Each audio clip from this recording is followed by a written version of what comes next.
আপনাকে একনিষ্ঠভাবে আমলটি করতে হবে, ইয়াকিন এবং বিশ্বাস দৃঢ় আল্লাহর প্রতি রাখতে হবে। তখন এই আমলের ফলাফল আপনার দ্বারা সম্ভব হয়ে যাবে ইনশাআল্লাহ। চলুন তাহলে আমলটি কিভাবে করা যায় এবং কতদিন করতে হবে, কারা কারা আমলটি করতে পারবেন, আমলটি করতে হলে কি শর্ত মানতে হবে, সবকিছু A to Z আমরা জেনে নেই। আজকে এই আমলটি করার জন্য আপনি নামাজের ওয়াক্তে অথবা নামাজ পড়া যাবে এমন টাইমে আমলটি করতে পারবেন, দিনে হোক রাতে হোক। যে কোনো নামাজের পরে নামাজ আদায় করে আপনি বসবেন। সেটা ফরজ নামাজ হতে পারে, সুন্নত হতে পারে, নফল হতে পারে, তাহাজ্জুদ হতে পারে, বেতের নামাজ হতে পারে। যে কোনো নামাজের পর নামাজ আদায় করে আপনি বসবেন। যাই নামাজের পারিতে বসে 3 বার ইস্তেগফার পড়বেন। আস্তাগফিরুল্লাহ রাব্বি মিন কুল্লি যামবি ওয়া আতুবু ইলাইহি। আস্তাগফিরুল্লাহ রাব্বি মিন কুল্লি যামবি ওয়া আতুবু ইলাইহি।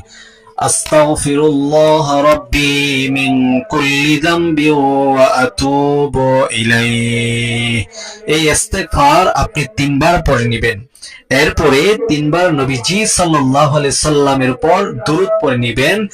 আল্লাহুম্মা সাল্লি আলা মুহাম্মাদ ওয়া আলা আলি মুহাম্মাদ كما صليت على إبراهيم وعلى آل إبراهيم إنك حميد مجيد اللهم بارك على محمد وعلى آل محمد كما باركت على إبراهيم وعلى آل إبراهيم إنك حميد مجيد। এইরকম ভাবে 3 বার ইস্তেগফার, 3 বার দুরূদ শরীফ পাঠ করা কমপ্লিট হয়ে গেলে আপনি সর্বপ্রথম একবার সূরা ফাতিহা পড়বেন, এরপরে 3 বার সূরা ইখলাস পড়বেন। তারপরে হাতটার তালুটাকে এভাবে রেখে আপনি যাকে বশ করতে চাচ্ছেন, যাকে ভালোবাসবেন, আপনার ভালোবাসায় আপলোড করতে চাচ্ছেন, ওই ব্যক্তিকে আপনি স্মরণ করে ওই ব্যক্তির নামের উপর আপনি 3 বার পড়বেন, ইয়া ওয়াদুদু ইয়া ওয়াদুদু ইয়া ওয়াদুদু। এরকম ভাবে মহান আল্লাহ তাআলার প্রেমময় নামটি 3 বার পাঠ করে হাতের তালুতে 3টি ফু দিয়ে হাতটিকে মুষ্টিবদ্ধ করে নেবেন।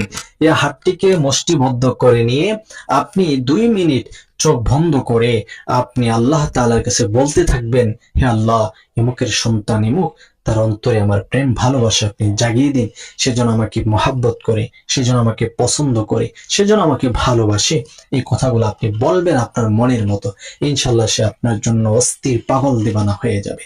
এই আমলটি যখনই করবেন আপনি একটি সময় করার চেষ্টা করবেন, যে কোনো এক সময়, চাইলে রাত্রে, চাইলে দুপুরে, চাইলে ফজরের পর, যে কোনো সময় আপনি করবেন। ঠিক 3 দিন এইরকম ভাবে করবেন।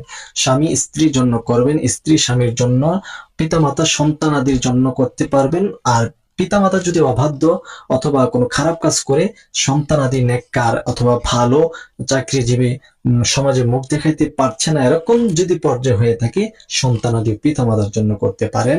আপনি যদি কাউকে পছন্দ করে থাকেন, তাকে বিয়ে করতে চান, তখন সেক্ষেত্রে করতে পারবেন, কিন্তু খারাপ কোনো উদ্দেশ্য থাকতে পারবে না।